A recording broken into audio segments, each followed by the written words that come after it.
The Alabama Farmers Federation and the Alabama Farmers Cooperative proudly present Simply Southern with your hosts Jim Allen and Mary Johnson.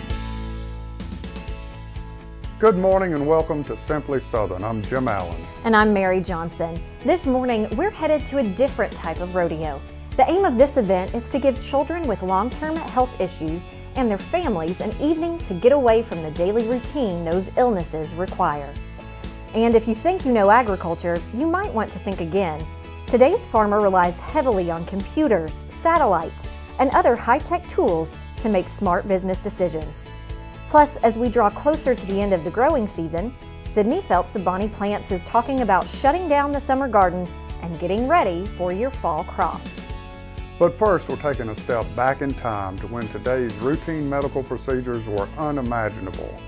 Check out the state-of-the-art tools of the 18th century doctor when Simply Southern continues.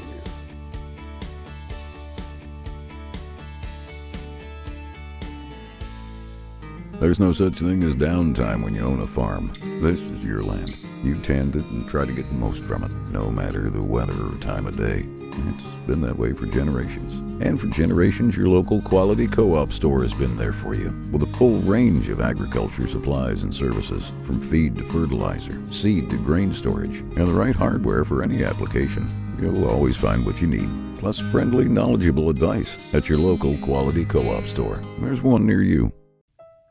The blessing of Alabama agriculture is more than 3 meals a day. It means independence from foreign nations, freedom to pursue other jobs and activities, conservation of natural resources, and preservation of family values. For 93 years, the Alabama Farmers Federation has brought together the men and women whose work fills our plates and fuels the American dream. Today's farming operation is more complex than ever before, with precision agriculture becoming an integral piece to farm management. AccuField provides precision agriculture technologies and site-specific management capabilities in a simplified and interactive format, helping you put all the pieces of the farming puzzle together. For more information, visit us at www.accufield.com. I'm gonna need an electrician. Rita and Mike were replacing a built-in microwave. Don't scratch the stove. Okay. All right, let's go get something to eat. Smart and beautiful. When Rita called, she said, "You're not gonna believe what happened." I said, "Rita, because we had your regular Alpha policy review, your damage is covered." Glad we left the insurance to a pro. Good call. For service and savings, call Alpha. Well, we didn't scratch the stove. The port city of Mobile is rich in history. A stroll through the downtown squares will recall an old world European grandeur in stark contrast to the modern world around it. Architecture is only one aspect of the city's proud past, however, as it also played a significant role in the field of medicine over the years. This week we visit the Mobile Medical Museum, illustrating how yesterday's sawbones have grown into the amazing health care we enjoy today. Mobile is a city of first. Founded in 1702, the city served as the first capital of French Louisiana. The first Mardi Gras celebrations were held in Mobile. And in 1858, the Medical College of Alabama was founded in Mobile, adding to an already growing legacy in the field of medicine. We had the first county board of health that formed even before we were a state in 1816. We had the first chartered medical society in the state in 1841. And just a lot of prominent first. Not only that, we had a lot of prominent physicians who made an impact on world health. We had Dr. Knott was the first person to suggest that yellow fever was spread via an insect. And you had Dr. Jerome Cochran, considered the father of public health in Alabama, and he practiced here. Neighboring the University of South Alabama Medical Center campus, the Mobile Medical Museum pays tribute to the city's history in the field. The museum started in 1962. It was founded by Dr. Samuel Eichschild, and the original collection consisted of about 100 or so artifacts donated by Patricia Eustace Patterson. And her father, Dr. James Patterson, was a prominent physician in Mobile in the late 1800s, and she had a collection of her father's stuff that she wanted to do something with. So Dr. Eichhold encouraged her to donate it to the museum. Exhibits filling the rooms of the 19th century Vincent Doane House can often appear sinister relative to modern medical technology. This French barber's bowl, for example, wasn't always just for shaving. This bowl could also be used for bloodletting. So they would take, the arm and they would puncture the vein with the lancet, and catch the blood as it ran out of the body. The iron lung filled the nightmares of parents and children during the polio outbreak of the early 20th century. Did you want to get in? I'll pass on that. A very small percentage, about 1%, they had paralytic polio, and it would affect the diaphragm, and that's the muscle that causes, that expands and contracts and allows the person to breathe. When switched on, a mechanism from the back would go back and forth, and it would create negative pressure in this airtight chamber, and that would essentially just force the diaphragm to expand and contract and for the lungs to breathe. The exhibits on display at the museum incorporate a wide variety of medical practices, some familiar, others a bit less conventional. They tell a story not only of Mobile's heritage in medicine, but the incredible journey we've taken to the healthcare we enjoy today. They would probably use something similar to this to go through that soft tissue and open that up.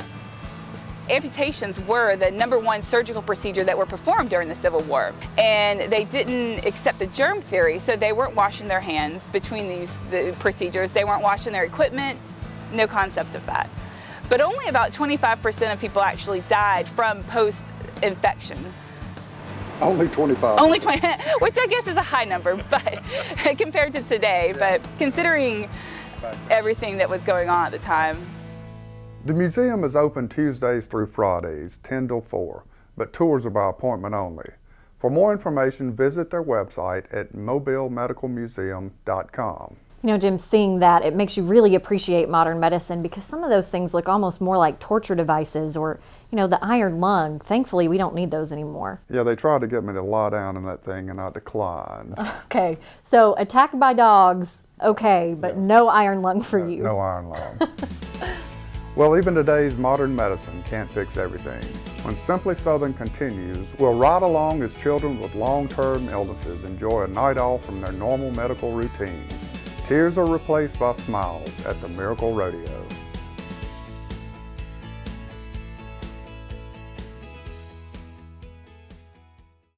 Alabama soybean farmers help fuel the state's economy. Soybeans are used to make clean, renewable biodiesel and are a key ingredient in feed for poultry, catfish, and livestock. Soybeans are used in dozens of products we use every day. But best of all, soybean farmers generate $258 million and more than 4,000 jobs for Alabama's economy, all while helping conserve our natural resources. Explore the power of soy. We believe a plant should be more than a plant. This one is. It's all you need for your garden to succeed. Because it's a Bonnie plant. It represents hundreds of varieties of Bonnie's quality veggies and herbs. But more, it's from generations of Bonnie people who are passionate about sharing their love of gardening with you. Look for this little Bonnie plant and a whole family of plants like it in your garden center.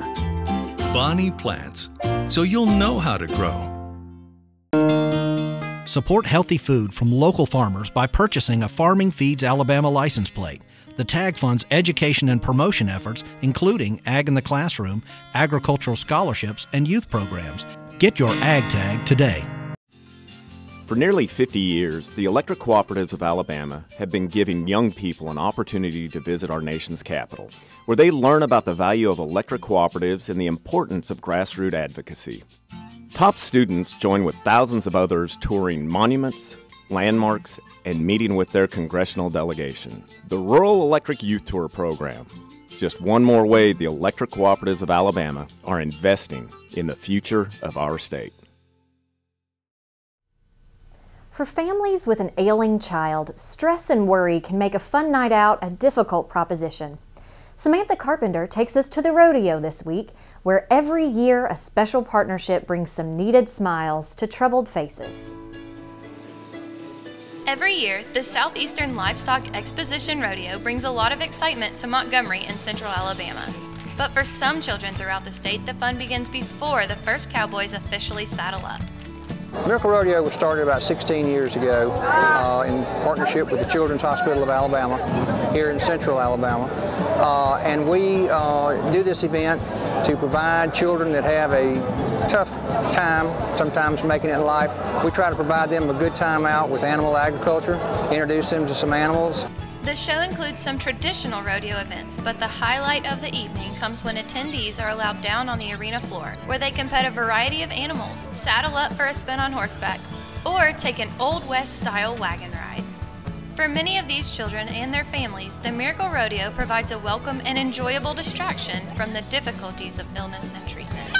It's nice to see all the families. You know, everyone has their own story of why they're here. But it's nice to see all the families here and having a good time. And I think it probably helps the children feel not so alone. Miracle Rodeo is not just about riding horses and petting animals. It's about giving children a break from their daily medical routines. Patients of Children's Hospital in Birmingham and their families make up a large portion of attendees at Miracle Rodeo. Many of these children are dealing with longer-term issues, often stressful not only on themselves, but their parents and siblings as well. The events are entertaining for the children, but more importantly, create an atmosphere the entire family can find some escape in. We invite the entire family. You know, usually there's maybe one child sick, one child not, and a lot of times that child that's not doesn't necessarily get invited to do a lot of things. So we try to make sure all the siblings are included. So we make it a family event, a family affair. We've kind of got a good format. It's kind of perfected, so it runs pretty smooth. The children come down, they get to see a lot of stuff, get to do a lot of stuff, then we feed them some pizza before they go home. So mom and dad don't have to get them supper when they leave here, they've got it already, so it's a good evening for everybody. For many of these children, Miracle Rodeo provides exposure to the world of agriculture and livestock on display throughout Rodeo Week. The up-close interaction with a variety of animals and aspects of farm life is a fun and educational opportunity outside the classroom. But above all else, the goal of the evening is to bring a smile to a child's face. My favorite part was riding the horses. We've had a blast. We've had a great time. She has diabetes, so our daily routine of blood sugars and then homework and all that on top of everything else, just, you know, let her let loose and have a good time and laugh and see other children too.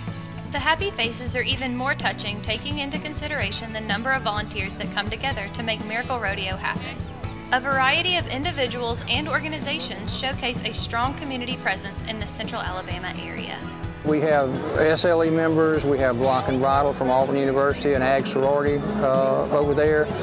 Mike Turk with the Huntington football players comes. Al Watson and his family bring their horses. Emery Combs brings his wagon. I mean, everything out here is volunteers, just people giving of their time for this event, and we really do appreciate it. And it's just real important to us to give back to the community, and the main thing is to make a child smile. Miracle Rodeo began in 1999, and this partnership has raised a considerable amount of money for Children's Hospital in that time. More importantly, it has raised the spirits of a number of families facing hardship and uncertainty, many who make the trip out every year. For Simply Southern, I'm Samantha Carpenter. Since its first year in 1999, Miracle Rodeo has raised more than $80,000 for the Children's Hospital, but it's really the smiles on those kids' faces that are just so priceless about this event. You know, it's great seeing those children having fun like that, but what's really inspirational is all the volunteer work that goes into making that happen. Yeah, it's a lot of time and resources. Coming up next on Simply Southern, the changing face of farming. In addition to working harder, today's farmers are using high-tech tools to work smarter.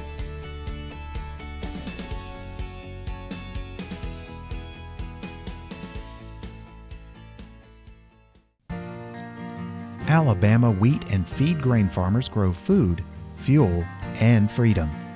Their harvest helps feed Alabama's multi-million-dollar livestock, catfish, and poultry industries while reducing America's dependence on foreign countries for energy and food. By combining their strength with farmers of other commodities, feed grain growers are fueling the economic growth of Alabama communities.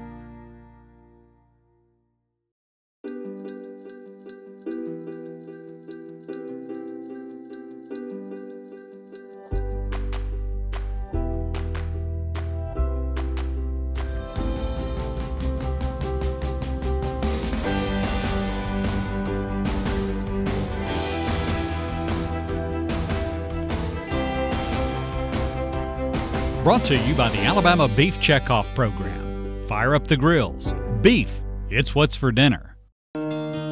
Support healthy food from local farmers by purchasing a Farming Feeds Alabama license plate. The tag funds education and promotion efforts, including Ag in the Classroom, agricultural scholarships, and youth programs. Get your Ag tag today. Alabama soybean farmers help fuel the state's economy. Soybeans are used to make clean, renewable biodiesel and are a key ingredient in feed for poultry, catfish, and livestock. Soybeans are used in dozens of products we use every day. But best of all, soybean farmers generate $258 million and more than 4,000 jobs for Alabama's economy, all while helping conserve our natural resources. Explore the power of soy. Many people have a nostalgic vision of a farmer as an old man in a straw hat and overalls. The truth is, today's farmer is a businessman working in a high-tech environment.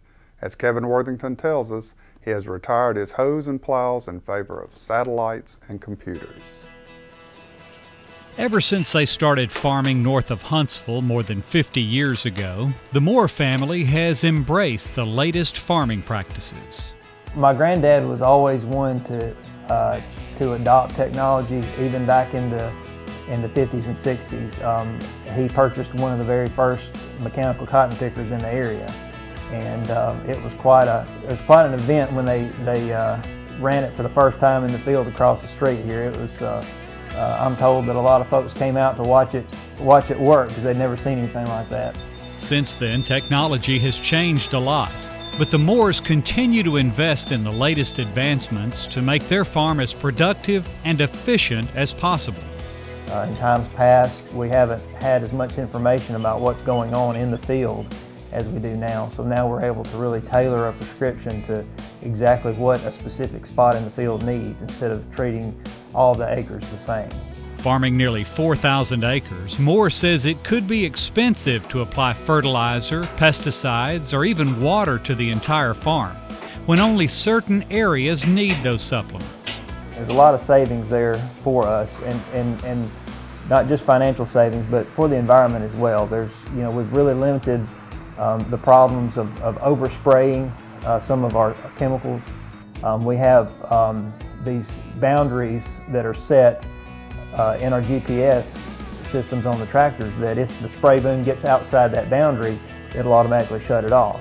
In recent years, GPS technology has progressed to the point that tractors can steer themselves and stay within inches of specific points in a field.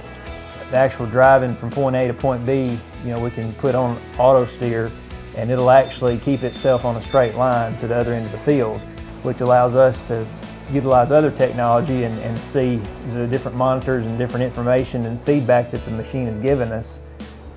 And it allows us to fine-tune things on the go and be a lot more efficient with going across the field. Some technological advances, however, are small enough to fit in your pocket. Moore says his smartphone has become a powerful tool on his farm. One thing that I've really tried to do, at least on our farm, is to not be tethered to a particular computer in the office.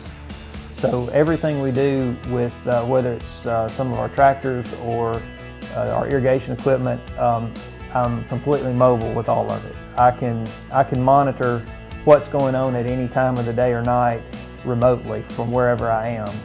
Now, we're all used to seeing technology that looks like this, but Moore says possibly the most important technology on this farm is packed into each one of these tiny seeds. Some of the genetically modified crops they're able to take the very best qualities of one certain variety and put them with the very best qualities of another certain variety, and to grow a crop that has increased in yield dramatically from what my grandfather was doing. Moore says seeing the advancements that have been made in the last 50 years makes him excited about what the future holds. You'll never replace the human element in a tractor or a combine, but I do see the equipment getting smarter. There's just a lot of fascinating things coming down the road with agriculture. For Simply Southern, I'm Kevin Worthington.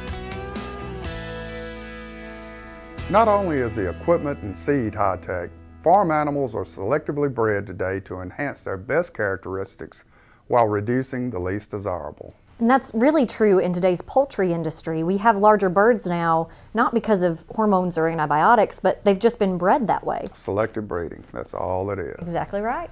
After the break, it might have never occurred to you that soil needs to be sanitized, but that's exactly what Sydney Phelps with Bonnie Plant says you need to do when your summer crops play out and you begin preparing for your fall garden. This seems unbelievable, but I promise it's true. What's with the buzzing? Oh, that's a raven. That's a good omen. He knows we're coming back with dinner. Well, that bird had a bunch of friends. And when Scott got back to the camper... Well, that was a bust! What? Scott! Wait, what did you do? It's raining inside.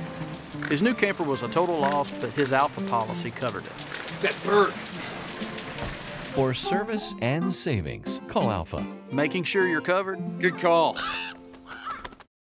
What one thing can you say about your local quality co-op store? You can trust us. You get what you need for your farm, for your lawn and garden, and the safest products for your pets. We're locally owned and operated, and you can trust that we care about our community and the people in it. So if you're a raised bed gardener, a rose gardener, or if you farm hundreds of acres, the Quality Co-op Store has exactly what you need to get the job done. All this plus friendly, knowledgeable advice. Your Quality Co-op Store. There's one near you. It's been said, without hard work, nothing grows but weeds. This is certainly true in agriculture. At the Alabama Farmers Federation, we know success is not born of fancy words, grand ideas, or good intentions. It's a result of wise planning, bold leadership, dedicated work, and blessings from above.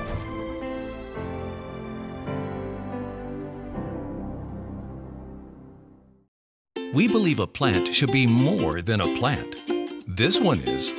It's all you need for your garden to succeed. Because it's a Bonnie plant. It represents hundreds of varieties of Bonnie's quality veggies and herbs. But more, it's from generations of Bonnie people who are passionate about sharing their love of gardening with you.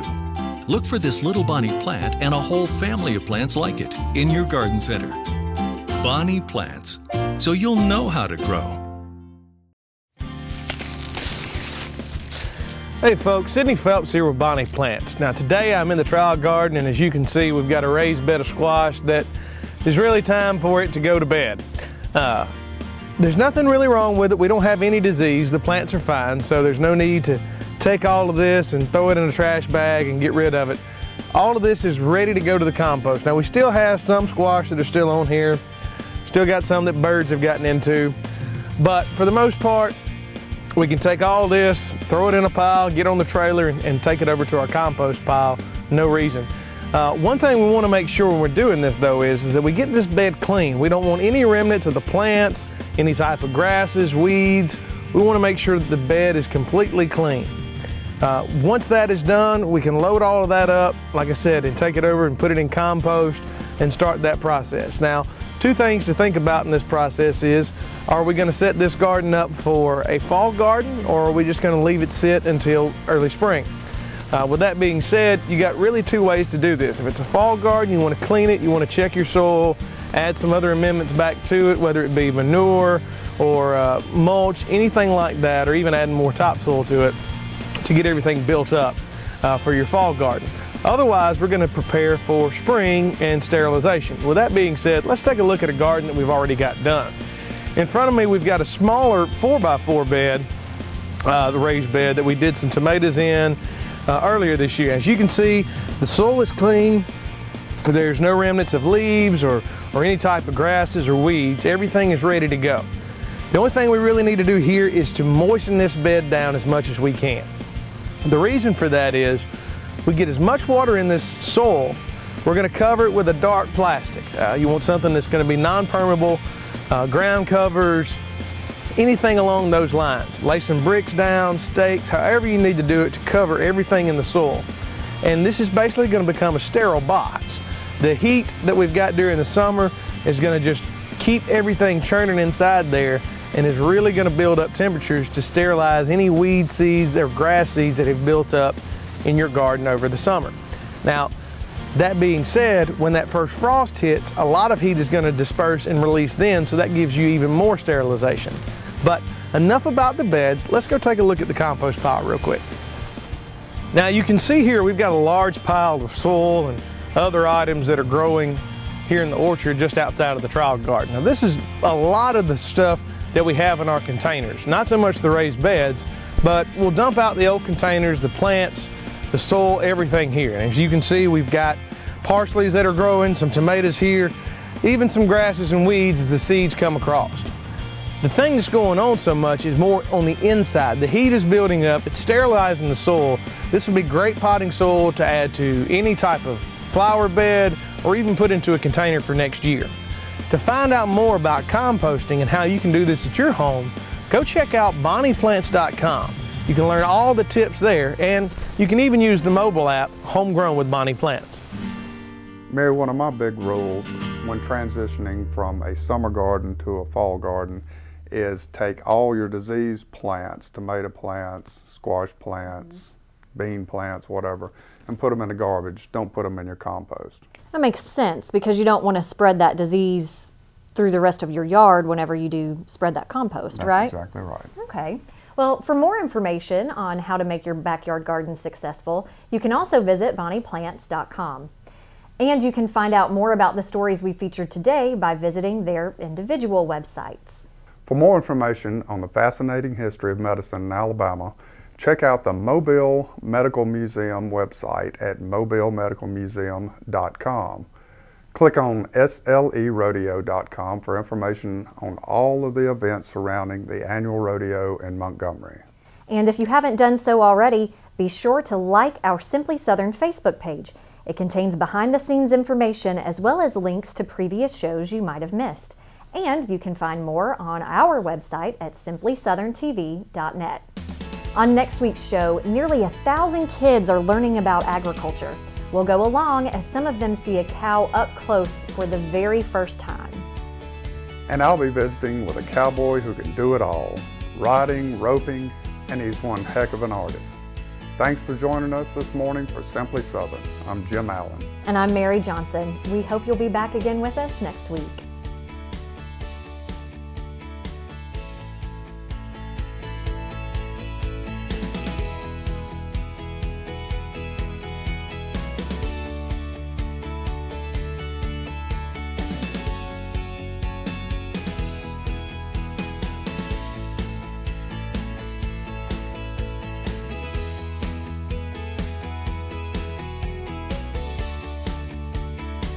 Simply Southern is a production of the Alabama Farmers Cooperative and the Alabama Farmers Federation.